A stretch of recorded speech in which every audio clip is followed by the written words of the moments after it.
Honestly, let's be real for a second. It's late. You've been staring at the same paragraph for 40 minutes. You've color-coded your notes. You've got 3 different highlighters on the desk. And you're absolutely exhausted. But you feel like if you stop now, or if this essay isn't perfect, you're failing. Here is the uncomfortable truth. That obsession with giving 100%? It is actually the reason you're stuck. In the productivity world, we're taught that perfect is the goal. But neuroscience says something different. There's a sweet spot for your brain, a Goldilocks zone, where you learn faster, retain more, and actually stop burning out. It's called the 85% rule. Today, I'm going to show you why trying too hard is killing your GPA, and how lowering your standards to 85% might be the smartest thing you ever do for your career and your mental health. Welcome to the Habit District. The problem, the Perfectionism Paradox. We've all been there. You have a huge project, so you tell yourself, I'm going to lock in. No distractions. I'm going to produce the best work of my life. This is the law of diminishing returns. When you aim for 100%, your brain perceives a massive amount of pressure. This triggers your Amygdala, the part of your brain responsible for fear. Suddenly, the essay isn't just an assignment. It's a threat to your identity. This is why you procrastinate. You aren't lazy. You're terrified of not hitting that 100% mark. So, your brain shuts down to protect you.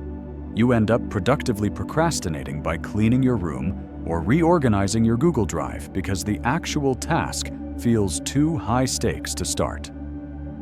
The science, the 15% failure rate. So, where did 85% come from?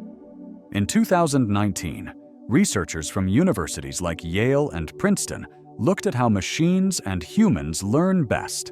They found that if a task is too easy, we get bored and stop learning. If it's too hard, we get frustrated and quit. The magic number for optimal learning? 15.87%. Basically, for your brain to stay engaged and actually grow new neural pathways, you need to be succeeding about 85% of the time and failing about 15% of the time. If you are trying to be 100% perfect, you are literally giving your brain zero room to make the mistakes it needs to make to encode information. You're essentially telling your brain, don't learn, just perform. And your brain? Well, it hates that.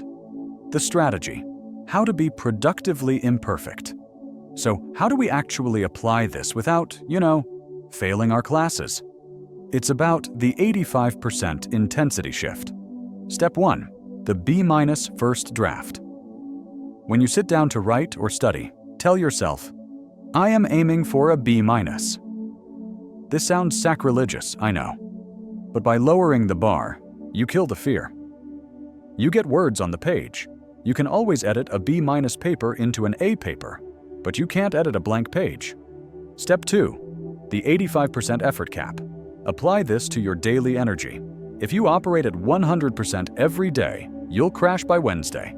If you aim to give 85% effort, you leave 15% in the tank for life, for when you sleep poorly, or your friend needs you, or you just need to breathe. Ironically, 85% effort consistently over a month beats 100% effort for 3 days, and then burning out for 2 weeks.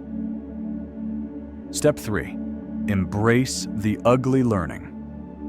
When you're studying, if you're getting every practice question right, you are wasting your time. You're in the 100% zone. Find the questions that make you get that 15% error rate. That's where the GPA gains are hidden.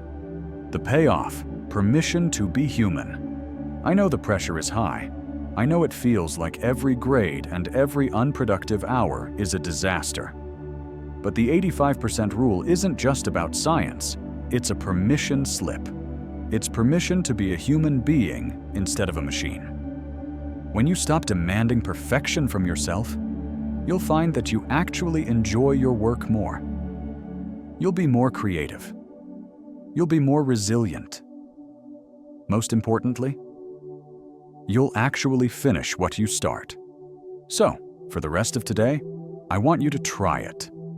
Do that one task you've been avoiding, but do it at 85%. Make it good enough. Send the email with a typo. Okay, maybe not a typo, but don't spend an hour on it. See how it feels to have that 15% of your brain back.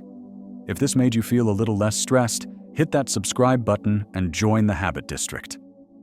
We're building systems that actually work for real, tired, ambitious people. Go be 85% awesome today. I'll see you in the next one.